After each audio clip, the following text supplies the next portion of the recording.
Hoy, marami na kayong natutuhan, ha?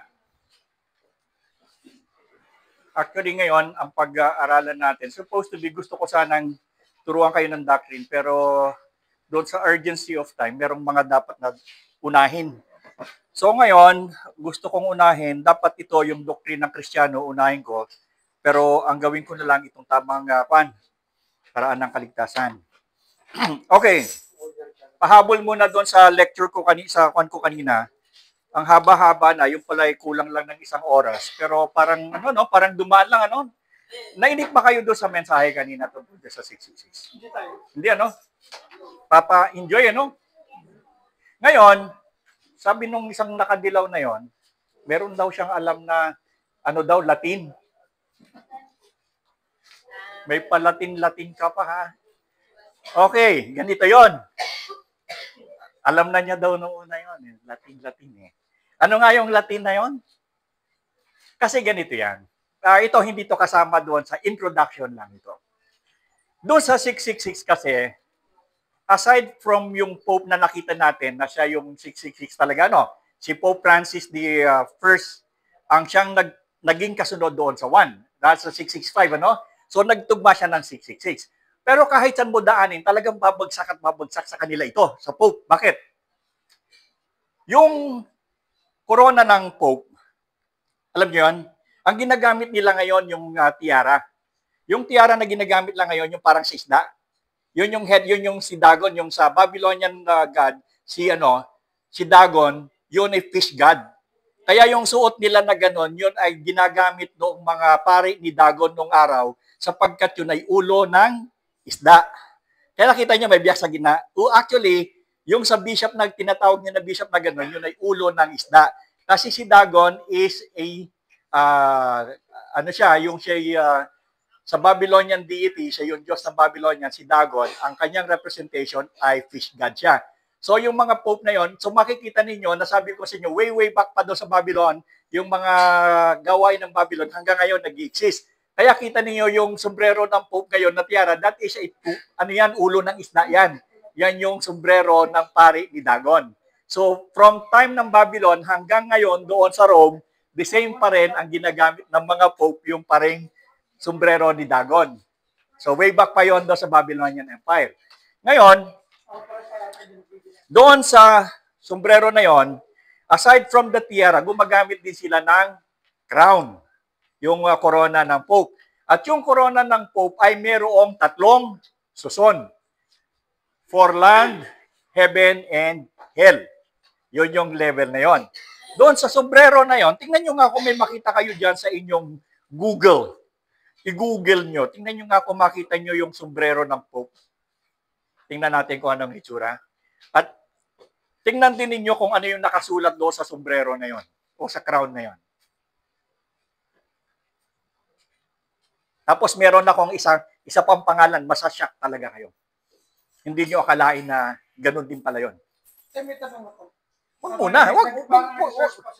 O sige, sige. Itong mga papa na ito, itong mga pope na ito, hindi nila lubusan ba talaga na unawaan ng Ebanghelyo ni Yesu Cristo? Kung bakit sila gumagawa? O alam nila pero talagang ayaw nila maniniwala. Gusto nila sila yung mag-rule. Yung Pope, hindi naman yan. hindi naman yan. Basically, they have nothing to do with religion. Kasi yung mga yan, pamilyahan yan, katulad ng Borgia family, Medici family. Ano yan? Mafia, mafia nila yan. Kaya pag makikita nyo at pag-aralan ninyo, ang buhay ng mga papa, merong papa nga na nagtutorero doon sa pangalan nito, dito sa Vatican. Actually, gumawa ako ng isa pa sa ginawa ko dyan, hindi pa sinosoli. Oops, kamarin. Ginawan ko yan ng storya, yung lahat ng Pope na yan, yung lahat ng activities na yan, yung lahat ng ginawa nila. Lahat yan, ginawa ko yan. Meron akong libro niyan, ganyan kakapal. Actually, yung lumabas sa tawas, that is 300 plus pages. Haba yan. Kasi talagang trinage ba ko yan. Ang ganda niya pag nabasa ninyo. Hanggang sa alchemy, paglipat doon sa Pergamum, paano yung transition papunta doon sa Rome. Ganda talaga yan. Kaya lang nung dinala ko yan doon sa publishing, tinatakan nila. Ang ganda na nakalagay doon sa tatak. Not fit for publication. Not fit for publication daw yung libro. Kasi bakit magkakagulo sa mundo kapag yun ay pinablish? So, hindi yun pinapublish hanggang ngayon. Not fit for publication yung aklat na yun. Anyway, nakita nyo na ba kung ano yung nakasulat doon sa... Nakita nyo na kung anong hitsura? Oy, Pastor, ganyan lang kami nag-umpisa. Nakita nyo yung hitsura? Patingin nga. Pastor. Ngayon na kami nag-umpisa. Anong hitsura? Patingin nga. Nakita nyo na yung sombrero? Ayun, oh. Ayun, oh, tingnan nyo. O yan. Alam nyo ba na may isang pope na namatay dahil dito? Alam nyo bakit? Nagkasakit daw sa liig sa sobrang bigat.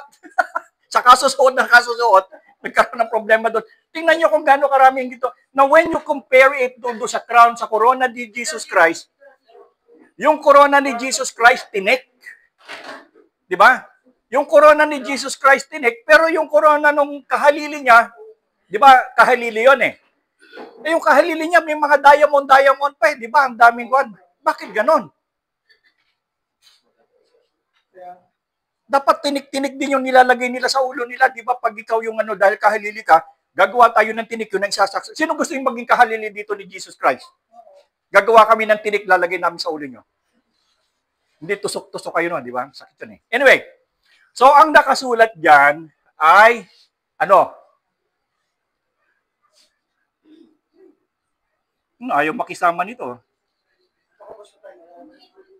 Wala na ba kayo? Wala na kayo to?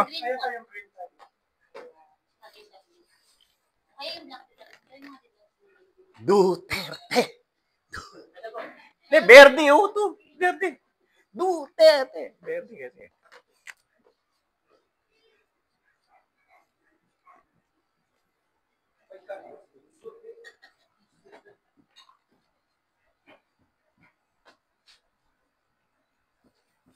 Ganito ba yung nakita mo?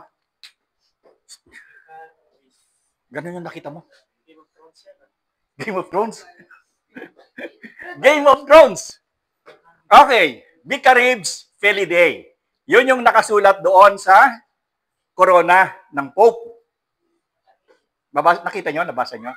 Hindi ano? Pero basically, yan yung nakasulat doon, Vicaribs Felidae. Ngayon, yung Latin word ay meron siya katulad yan ng Hebrew, na ang Hebrew merong equivalent na number. Ang Roman also, yung Roman letters, meron din niyang equivalent ng numbers.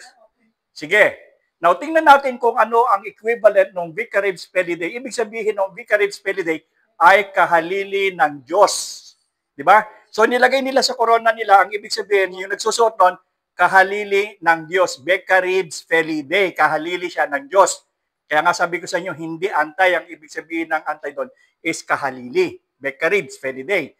So, ibig sabihin yung Pope, kapag siya nagsuot nun, pinalalabas niya na siya ang kahalili ng Diyos sa lupa. Kasi ang Diyos nasa langit. So, siya na yung representative dito. So, Vicaribs Felidae na siya. So, now,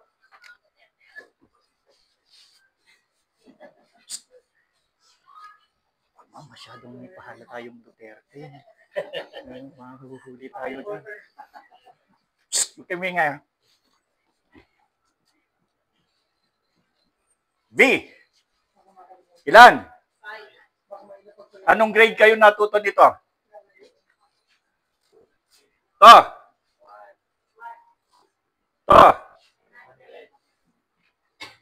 A. R. I. V. F. I. L.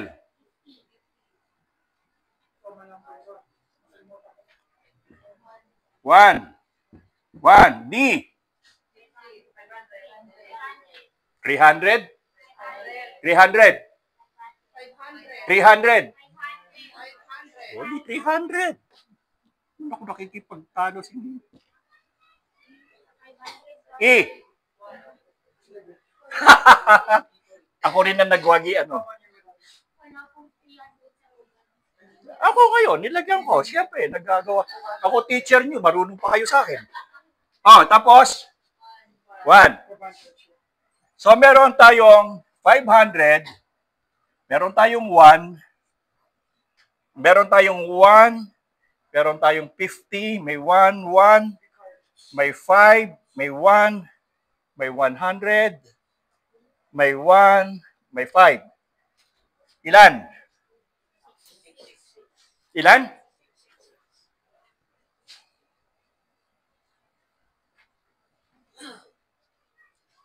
So, nakita nyo? Doon sa binilang natin kanina, from noon, ngayon, yung namatay, at saka yung dadating, ang bilang niya 666. Now, it's still confirmed. Kahit saan natin daanin, sila talaga yon. At kung titingnan natin, ilan ang follower nitong mga itong grupong ito? Ilan ang follower niyan? Billion? 1 billion? So, ilan yung pupunta sa langit? Kasama ba sila? Yung follower niya kasama? Ikaw, kasama ka? Titibayan ko na yung likod ko para makasama ka. So, ibig sabihin, kapag tingnan natin to, even ito, hindi natin to sinasadya ha, talagang ito ay sinulat na. Pero siguro, hindi rin nila alam ito na ito talaga lalabasan. Di ba? Hindi rin nila alam na ito'y ganito. Bakit naman kasi nila galam, kung alam nilang 666 yan, bakit nila gagawin? So, ibig sabihin, hindi nila alam, pero pag tiningnan natin, lalabas at lalabas ganun talaga. Now, so nakita nyo? So, even the Vicarage Feli Day, ang lalabasan, 666 pa rin. At napag-aralan natin kanina, yung listahan ng mga pope kapag ating binilang ng binilang, ang lalabas, 666 pa rin. Di ba? So, confirm. Kapag confirm, ito ay, ano? Kapag confirm, ito ay totoo. So, ibig sabihin, yung ating pinag-aaralan, hindi bola-bola, dahil ito'y may konfirmasyon, at dahil ito'y may konfirmasyon, ito ay totoo. Okay. So, totoo to ha. Now, pamunas dito, pambura. Hindi ganito to yung original ha. Now, ito shocking to ha. Ito shocking. Ito shocking. Ewan ko, baka lang ako mabaril dito eh. Bukod dito, meron ding mga kulto. Alam niyo yung kulto? Yung nagtuturo na si Jesus ay hindi Diyos. Kulto ang tawag doon. Alam niyo ba na dito sa Pilipinas merong kulto na 666 pa rin? Alam niyo yun? Siyempre, hindi. Pag alam niyo, kayo na magturo. Di ba? Dahil hindi niyo alam, tuturo ko sa inyo. Now, merong isa. Ito, shocking to ha.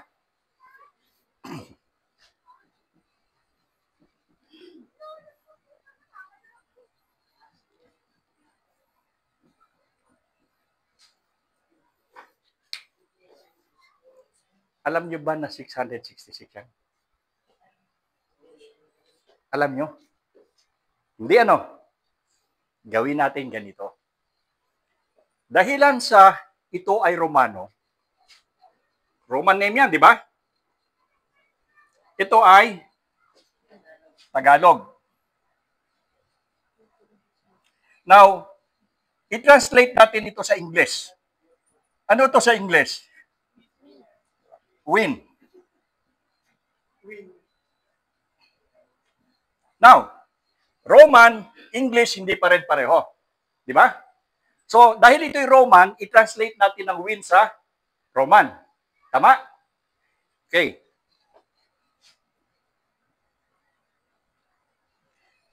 Ang, tingnan nyo nga, i-google nyo nga kung ano ang Roman sa win. Baka sabihin nyo nagbobola-bola ako. Ano ang Roman sa win? May Google naman tayo, translate nyo.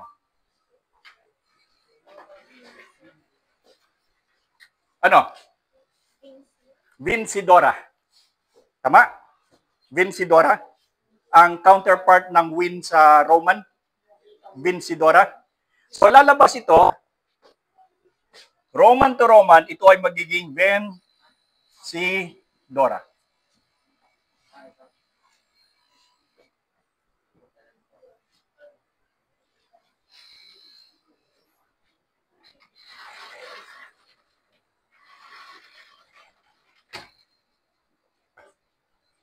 F. Ilan ang F? Wala. E, wala. L. I. X. V. E. N. C. E. D. 5. Ilan ang D? Ilan? 0, 5, 6, 5 plus 1, 6, 1 plus 5.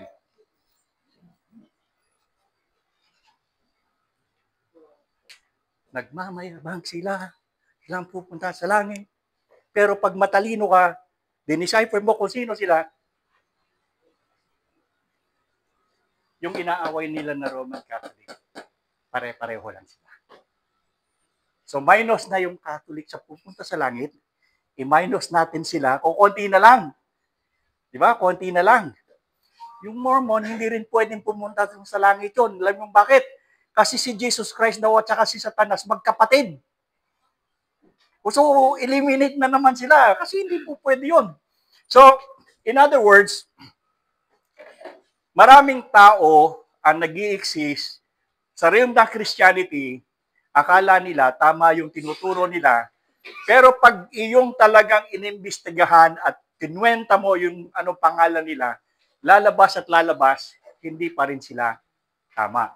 Okay, so nakita nyo na? Burahin natin to. Huwag kayong magsusumbong, ha? Secret lang yan. So may natutuhan na naman kayo. Oy, hindi lang isa yung ano mo, ha? Hindi lang Vicar of Spelide. Meron pa palang Felix Bencidora. 666 din pala yon. Anyway, so everything, kahit alam mo yung lahat ng yan, ano? Madami kang natutuhan, madami kang alam mo kung sino yung mga 666 na yan, but all of them are irrelevant. Irrelevant lahat yan. Kasi, what is the purpose of knowing all those things kung hindi mo naman alam ang iyong sarili? Di ba? Kapag alam mo yung tungkol sa iba, anong tawag doon? Di ba? Anong tawag doon? Kapag marites. Kapag inaalam mo palagi yung tungkol sa iba, nagmamarites tayo. Pero ang importante, instead of knowing them, we should know about us. At ang lesson natin, kaya tayo nagsa-Sunday school at kung bakit tayo nandito, isa lang ang purpose. Anong purpose natin? Bakit tayo nandito? Nagsa-Sunday school. Talagang magsa-Sunday school tayo. Kaya nga dito. But what is the purpose? Why are we attending Sunday school? Why? More. Tagal-tagal lang natin to learn more. Bakit? Anong reason? Ano ang ultimate goal ng pagdalo ninyo ng Sunday school?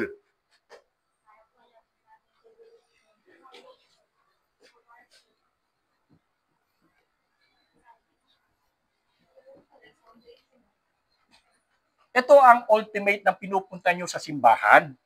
Kaya nga kayo nagsisimba, di ba?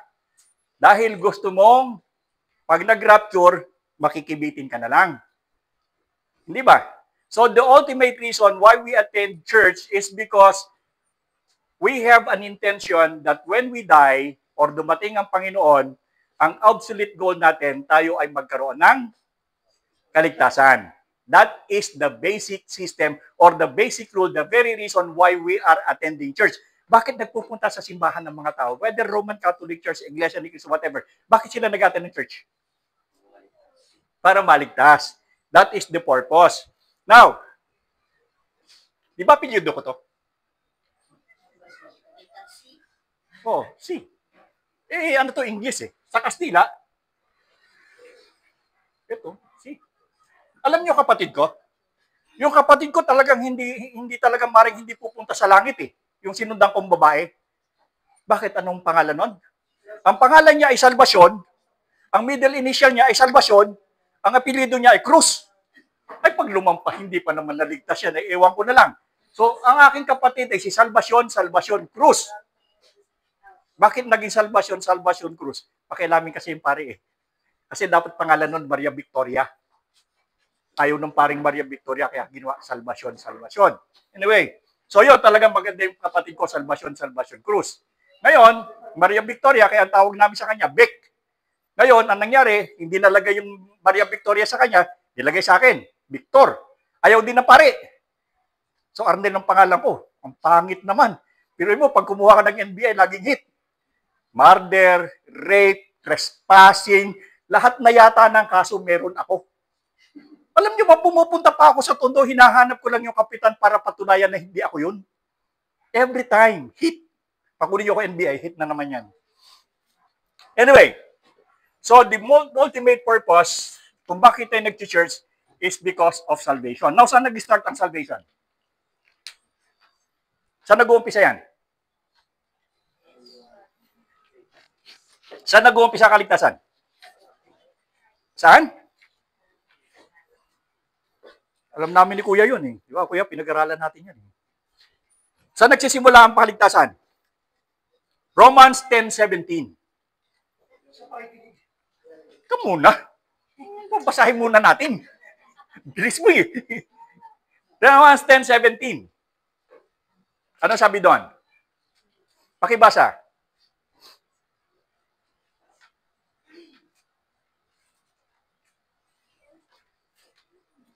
Kaya ang pananampalataya ay bunga ng pakikinig at makakapakinig lamang kung may mga ngaral kung tungkol may. So, kung gusto mong magkaroon ng kaligtasan, ang sinasabi diyan, kinakailangan daw munang mapakinggan mo. Ibig sabihin, paano mo malalaman ang patungkol sa kaligtasan kung hindi mo ito mapapakinggan? At mapapakinggan mo lamang ito kung may nangangaral o may nagsasabi sa iyo patungkol dito. So, ibig sabihin, yung palang Romans 10:17 ay importante. Tama? Kinakailangan nila itong marinig. Bakit nila kinakailangan marinig? Sapagkat hindi nila malalaman kung ano ang pananampalataya kung walang magsasabi. Matthew 28:18-20. O, titira ka na naman na mamaya ka. Sige. Pastor ka na eh. Huwag ka na sumali dito. Matthew 28:18-20. Anong sabi dyan?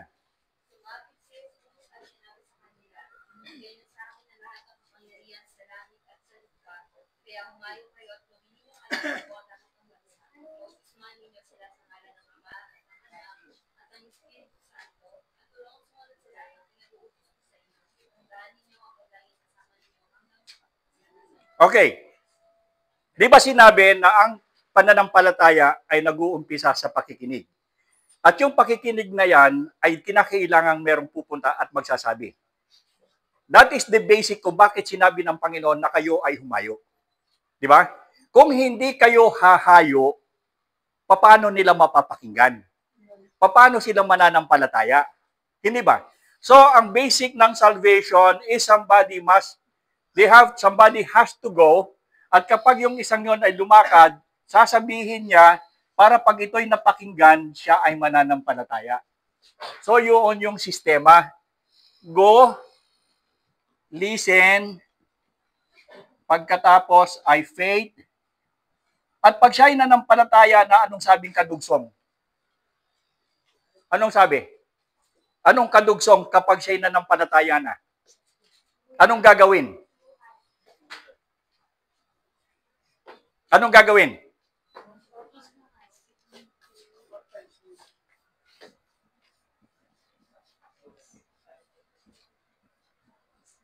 Bakit? Bakit?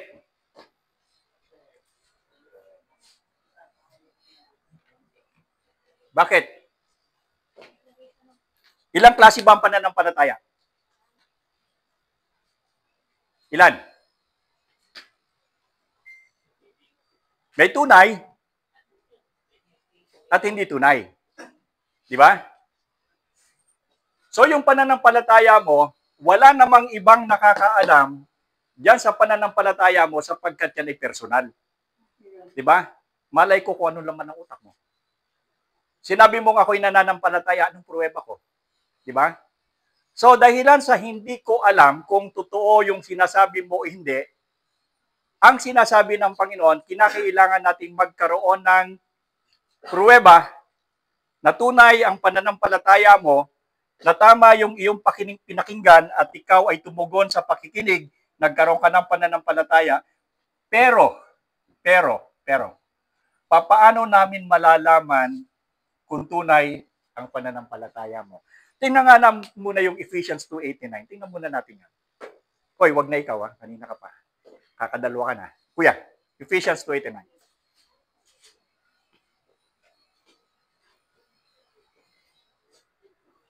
Efeso 2:8 hanggang 9.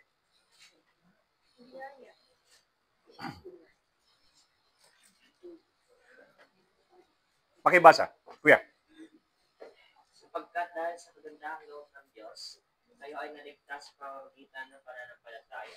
At ito ay kaloob ng Diyos at hindi mula sa inyong sarili. Hindi ito bunga ng inyong mga gawa, kaya't walang maipagmamalaki ang sinuman. Okay, kayo ay naliligtas o kayo ay maliligtas, ganun ba ang sinabi? Tingnan niyo mabuti. Anong sabi diyan? Kayo ay maliligtas sa pamamagitan ng pananampalataya, ganun ba sinabi? Kayo ay anong tense? Past tense. Ibig sabihin, pwede palang malaman ng isang tao na siya ay ligtas na. Kasi ito past tense na eh. Hindi naman sinabing kayo ay maliligtas. Ang sabi dito, kayo ay naligtas sa pamamagitan ng pananampalataya. So, ibig sabihin, ang kaligtasan pala, kapag tayo ay naniwala, ang sabi diyan ay past tense. Kayo ay naligtas sa pamamagitan ng inyong pananampalataya. Therefore, a person ay pwede palang magkaroon ng kaligtasan at malaman niya ito ahead of time. Now, remember when Apostle Paul was talking to these people sa Ephesians, itong mga taong ito ay tao. Di ba? Tao sila. At sila ay buhay. Buhay pa yan. Pero kahit sila ay tao at buhay pa, sinabihan ni Apostol Pablo, kayo ay naligtas. Ibig sabihin, buhay pa, pwede mo nang malaman kung ikaw ay merong kaligtasan o wala. Ngayon, unless na hindi mo pinapaniwalaan yung sinabi ni Apostol Pablo. Okay, ganito na lang gawin natin. Kinakailangang merong confirmation para ang confirmation ay maging totoo. Facts, di ba? Now, totoo ba si Apostol Pablo? Yung bang existence ni Apostle Paul ay totoo? Dahilan sa kung ma-prove natin the existence of Apostle Paul kung talagang siya ay tao, and then mapapatunayan natin na totoo yung kanyang sinabi. Hindi ba? So, you have to prove, kasi nandito tayo ngayon, hindi naman natin nakita, so paanong paraan lang natin malalaman the existence of Apostle Paul para ma-prove natin na tama yung sinabi niya na mayroong kaligtasan, even buhay pa yung taga-Efeso. Paano nyo masasabi, o paano nyo mapuprove the existence of Apostle Paul?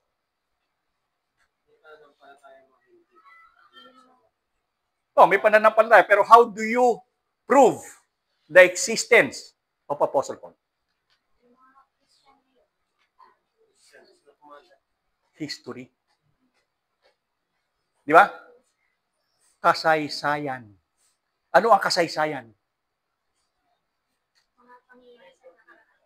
Ang kasaysayan ay tala ng mga pangyayaring naganap. Hindi ba? Now, can we prove in history that Apostle Paul exists? Sino yung mga taong nakasalamuhan niya? Sino yung nagbitay sa kanya? Sino yung nagbigay ng hatol sa kanya para siya'y mamatay? Si Nero. Si Nero ba nag-exist?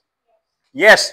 Kung si Nero ay nag-exist, therefore, nag-exist din si Apostle Paul because according to history, Apostle Paul was beheaded by the order of Nero. Now, sino yung governor na nakausap niya? Felix? Apelyido? Panalo. Naliligtas na ito eh. Suntukan na to. Practice ka na, pastor. Praktisado na ako. Si Felix Agos? Tus. So, ibig sabihin, we can prove the existence of Apostle Paul because there were people na nagkaroon ng relasyon sa kanya nang according sa history talagang nag-exist. Therefore, kung nag-exist itong mga tao ito na nakasalamuhan ni Apostle Paul, therefore si Apostle Paul ay nag-exist din.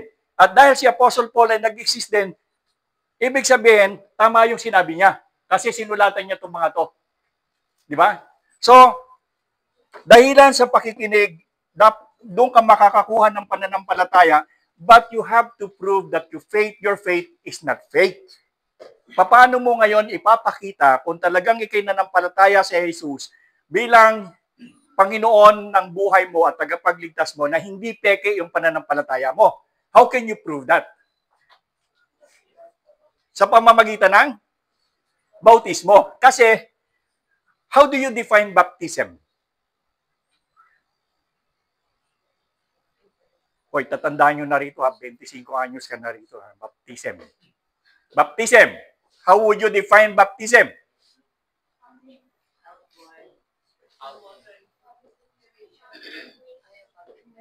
Sige nga. Alam niyo itong ginagawa ko ito, naalala ko na nasa Chicago ako. Yung aking estudyante, nasa ibabaw ako ng lamesa, ganito yung ginagawa ko, pauli-uli ako. Yung estudyante ko na doon sa baba, nasa ibabaw ako ng lamesa, nagkaganito ako. Parang naalala ko na naman yun. Ano ang baptism? Rites of spring water into a person's forehead. Katoliko. Kaya nga, baptism. Eh, ang baptism na Katoliko, binupusan ng ulo dito. Si Jesus Christ, paano ginawa kay Jesus Christ? Oh, so ano ngayon yung baptism? Eh, kung nag-swimming ka, baptism na ba yun? Doon sa pool. Bayad ka, 200 na lang, magkano? May entrance fee. Okay, ganito yan. Baptism is an outward manifestations of your faith. Because we do not know your heart. Anong tawag doon pag gano'n yan, di ba? Di ba? Hindi natin alam yung heart mo. So, dapat ipakita mo sa amin kung anong laman ng puso mo. And you can do that by expressing yourself in the water of baptism. So, ibig sabihin, to prove that you have faith in Jesus Christ, you have to subject yourself into the water of baptism to prove that you are one with Him. Now, si Jesus Christ ay binautismuhan. Isa ba siya sa kanya para sa kanyang sarili? Di ba binautismuhan siya? Bakit siya binautismuhan? Upang maganap ang kaloob ng Diyos. Okay. Yun yung start ng kanyang ministry. At dahil siya binautismuhan, walang reason sa lahat ng susunod sa kanya na hindi gawin yung kanyang ginawa. So you have to go through baptism also. Si Felix Manalo ba bautismado? Hindi. So hindi rin siya bro. Anyway, baka ma-censored tayo. Anyway, so baptism is an outward manifestations of your faith in God, in Jesus Christ. At yung faith in Jesus Christ, ito rin ang nagbigay sa iyo, sabi ni Apostle Pablo na naligtas, past tense. So, ito yung reason kung bakit tayo pumupunta sa simbahan. And after ng baptism mo, ano ang susunod mong gagawin? Hebrews 9:27 ba yun? Check nyo nga. Check nyo nga.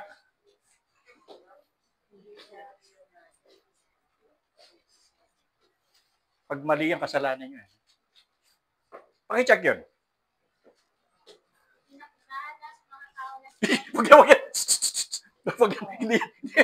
Hindi yan. Sapagkat itinakda na sabi sa isang tao mamatay pagkatapos yung paghatol, hindi yan. Yung siya ay, huwag niyong kalimutan ang pagtitipon. 10:25.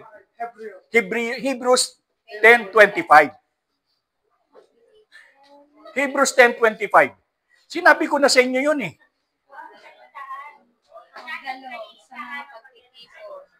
Okay.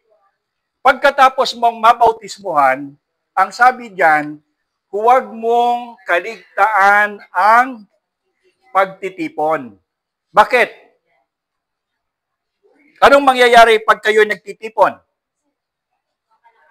Nagpapalakasan. Tapos, dapat hindi pala mga drums ang nakalagay dito. Hindi drums. Dapat dito dumbbell. Weights. Bakit? Nagpapalakasan. Yan ang kailangan mag-weights. Exercise. So the very reason why we have to go together, parang apo yan eh. Katulad yan ng siga, di ba, yung sa camp. Kapag tinanggal mo ang isang panggatong mula sa mga apoy, anong mangyayari sa panggatong na yon? Mamamatay. Pero pag binalik mo uli, liliyab. So that is the illustration why in Hebrews 10:25 that we have to keep yung pagsasama together. So, after this, ng bautismo, you have to go to church. Okay. Pagkatapos ng church, saan ka pupunta? Mamamahagi ka na ng salita ng Panginoon. Because it is now your duty para mag-recycle. Hindi ba? Ikot lang yan. Nakarinig ka na-accomplish mo na yung reasons of listening. After that, you have to do your job. Sabi ng Panginoon, ikaw naman, mangaral ka, para yung iba naman makaparinig din at sila rin naman ay makaranas ng katulad ng nararanasan mo na kaligtasan. So, cycle lang yan eh. Cycle. Pero ang problema, nakakailang cycle na kayo sa buhay Kristiyano nyo? Ilan? Nakailang ikot na? Nakarating na kayo sa simbahan, alam nyo nang inuutusan kayo, ilang beses na kayo sumunod? Diba? Pangutang ko kayo dyan, ha? Baka hindi pa kayo nakakaisang ikot. Naghang. Okay, so, naintindihan nyo na the very reason why you are in the church. Yun yung dahilan. Para magkaroon ng kaligtasan, matutuhan ng kaligtasan sa pamamagitan ng pakikinig. At kapag nakinig tayo dito, matututuhan natin ay tinuturo, magkakaroon tayo ng pananampalataya, bababautismoan, magiging kaanib ng simbahan, tayo ay mangangaral sa utos sa Matthew 28, and then you go in cycle, paikot-ikot lang yan. Hanggang dumating ang punto, ano yan eh, ng buhay mo, ang buhay kasi natin parang kandila yan.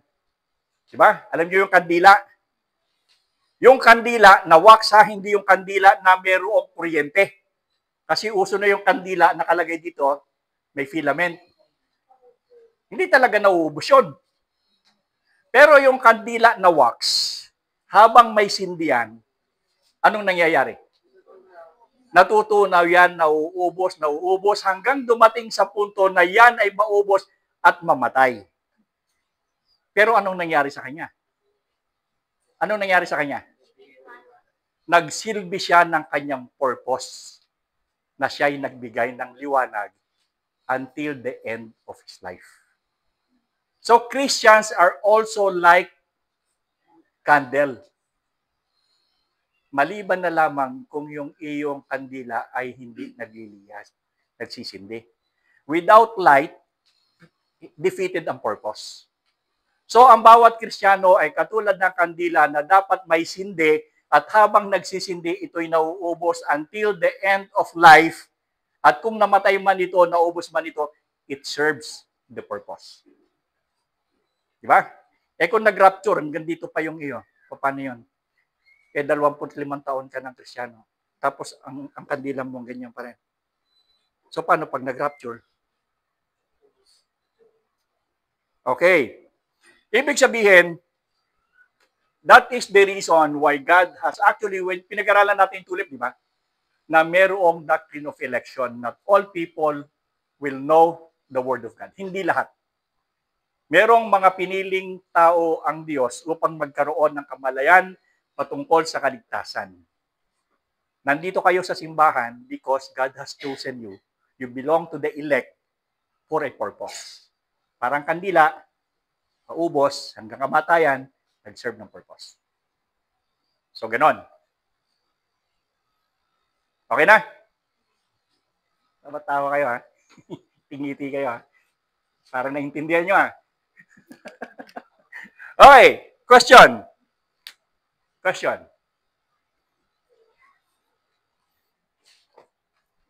Ano naman maitanong? O ikaw ngayon, huwag tanong ka, Pastor. Kung mahilig ka magtanong, eh. Sige. O, nagtataas ka na kamay mo. Ano yung dito na nakakakinig niya, nasa kuweba, nasa kuweba, Iba ang sistema ng Diyos, ng kapahayagan sa kanila. As long as they are not worshiping the tree, as long as they are not worshiping the spirit around them, katulad yung nangyari kay Abraham. Abraham did not worship anything beyond them, but he knows that there is something better than the rest, then may salvation sila. Yun yung sistema sa kanila. Siyempre, alam ka namang ikaw. For example po, andun lang po yung bundok ngayon, tapos may mga tao naman. As long as they are not worshiping doon sa creation, but they worshiping the Creator. Kasi merong kamalayan ka naman, eh. Alam mo naman yung kahoy, bakit mo sasambahin yung kahoy? But most of the people, especially yung ibang paniniwala, ganun ang kanilang ginagawa. But like when you go the story of Abraham, naging kakaiba siya sapagkat si Abraham, ang kanyang sinamba yung Creator than the creation. Meron din niya katulad doon sa mga ibang tao na nandun sa ibang lugar, nasa bukid, as long as they know that there is something greater than all the rest of the creation, at yun ang kanilang wino-worship, then may punto siya. Okay? Nasagot ko ba ang tanong mo? Parang si ano, no? Okay, ano pa? Yung sa ano po, yung sa rebaptizing po. Kasi may kasamahan po kasi kami dati sa abroad. Every time na may church po siyang katinan, nagpapabaptize po siya. Ano po bang ano po? Eh, di magaling. Ayaw mo nun. Ano po siya, dito po sa Pilipinas, police po siya. Pagdating po doon, nakapang-apat na water baptism na po siya. Eh, di magaling. Kasi para daw po sa kanya, yung baptism daw po as a membership daw po ng church. Ano din po ba yun? Biblical din po ba yun? Alam mo, ang pagbabautismo, ang kaligtasan mo naman na hindi nakasalalay sa iyong ginagawa. Ang kaligtasan mo ay nakasalalay sa biyaya ng Diyos. Ay kahit maglublog ka ng 1 taon dyan pa ng bautismo, kaya nagpapakialam ko, hindi naman nakabase dyan sa paglublob ang kaligtasan mo. Ang paglublob mo, ang kaligtasan ng bautismo, nakasalalay yan sa Panginoon. Ang ginagawa mo lang is an outward manifestation. Eh gusto mo araw-araw magpabautismo ka, di ba? Wala namang problema yon. Ay, ibig sabihin po, okay lang. Okay lang yun. Meron ako sa iba po, church na Iba po yung pagka hindi po kayo pa-baptize mo, para ito malo po kayo ngayon. Okay. Kailangan baptize ka po nila. Pagka hindi raw po na-baptize, Hindi ka po pwede sa ministry. Kasi hindi ka po... Alam mo bang ibig sabihin nun? Alam mo ibig sabihin nun? Membership. Ayun, no po. Dahil pag member ka na, meron ka ng tithes, meron ka ng offering. O, huwag mo na padadala doon kasi dito ka na member eh. Ganun lang yun. Oo, kaya nga tinatakot ka na hindi ka maliligtas eh, para malakap ka doon sa simbahan nila. Bakit? Pag nalakap ka sa simbahan, laki ni sweldo mo. O, di ba may tithes? Ano yung tanong ni Dandan tayo kanina? Ano yung tanong ni Dandan? Hindi sa mga bundok. Yung mga nasa bundok na Mga kuweba, yung mga hindi na po naabot ng... gospel, paano sila maliligtas? Sa creator creation. Kapag wino-worship mo yung creator than the creation. So, ganun yon. Kasi merong mga people na, like yung mga pygmies, yung mga kwan. Kahit hindi nila nalaman yung pangalan ng Panginoon. Example, meron isang tao nasa bundok, inabutan siya ng death sample, no? Inabutan siya ng kamatayan, pero hindi siya, kasi sabi ng Bible, ang maliligtas yung sasampalataya sa Panginoong Jesucristo. Hindi na sinasabi ng Scripture. But, ito yung question, paano yung mga taong hindi sumamba sa rebulto o sa mga puno, anumang ginawa tao, but he knows in his heart na merong isang creator na nag-make ng heaven and earth at nanampalataya siya nun. But dahil nga siya ay nasa bundok, never niyang narinig ang pangalan sa Kristo. Pero sumasampalataya siya mula sa puso niya na merong Diyos na lumalang at mayroong Diyos na lumalang sa akin. na lumikha ng aking buhay, magbigay ng aking buhay, na lumikha ng lahat ng bagay, pero hindi niya narinig yung pangalan ni Jesus Christ.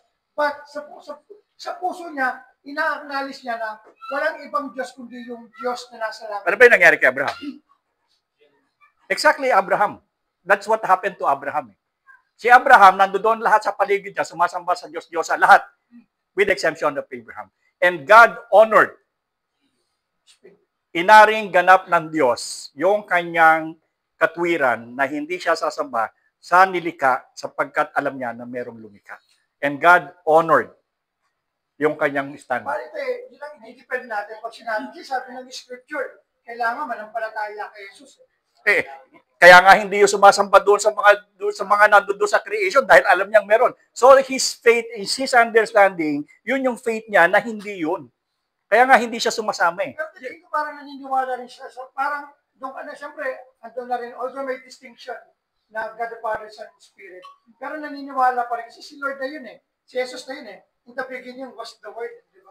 Yun So, na ibig sabihin, sumasamba rin siya kay Jesus Christ. Exactly. Kahit hindi niya narinig yung pangalan. Hindi naman Jesus Christ talaga pangalan niya doon, kundi pag Hebrew ginamit mo, Joshua yun eh. Di ba? So ano na lang yan eh, semantic na lang yun eh. Ang tinag-uusapan diyan yung puso mo, hindi yung pangalan eh. Ang tinitingnan ng Diyos, hindi yung utak mo, ang tinitingnan ng Diyos yung puso mo. Yes. Di ba? Palaging ganun yun. Ano? Ano ngayon? Naalala ko yung sa Acts. Oh. Yung sa batong ito, yung sabi niya, basta may Diyos eh. To the unknown God. Doon sa bato. To the unknown God. Di ba sabi niya, meron silang bato doon na nakalagay to the unknown God. Pero actually, hindi to the unknown God na nakalagay doon. Kasi Greek yun. Koine. So, hindi ko alam yung ano, kasi English to the unknown God. English yun eh. Pero hindi. Yun na nakasulat doon kasi naniniwala sila na maraming Diyos. Pero doon sa lahat ng Diyos, meron pa talagang isang Diyos na hindi sila kilala. At natatakot sila, baka yun ang magparusa sa kanila, yung hindi kilalang yun. Tapos yung sinabi ni Paul sa kanila, yan yung Diyos na pinapakilala. Yan yung Diyos ko. Yan yung to the unknown God. Yun yung sinasabi ko sa inyo. So, the same din yun. Malalim tayo ah. Ano pa? Hindi pa kayo gutom? Ako din. Okay, wala na? So, naiintindihan ninyo, the main purpose why we are in the church is for us to obtain salvation, and we can only obtain salvation by hearing the Word of God. Okay? Matapos nating mapakinig ito, ngayon, kayo ito magandang tanong. Kuya, ano nga tanong? Sino ang ligtas na? Itaas ang kanang kamay. Kuya, walang magtaas, kuya. Kuya, walang magtaas, Ano, kuya, ano gagawin natin sa mga to? Taas! Lahat kami doon taasan, hindi ako nagtataas. Sabi ni kuya, taas din ako, taas. Kaya nagtanong mo, bakit kailangan pa natin itaas ang kamay natin? May mali ko sa inyo. Pinataas ko pa kamay ninyo. Kayo lang ito mahilig magpapataas yan eh. Narinig niyo ba ako nagpataas ng kamay niyo? Mali ba ngayon? Biro-biro. Nakita niyo ba ako nagpapataas sa mga kamay niyo? Kayo lang ito mahilig doon eh. Ano pa? Ako sa inyo, bakit hihilig nyo? Taas yung kamay nyo, taas yung kamay nyo. Hindi ako makataas, bakit? Merong sa kilig, may pizza ko. Ano ba? Ano ba? Titingin-tingin ka dyan. Tanong ka? Ano ba? Lana? Pastor Ray? Pangwakas. Ano lang? Ayun nga pala, no? Nagkakalimutan,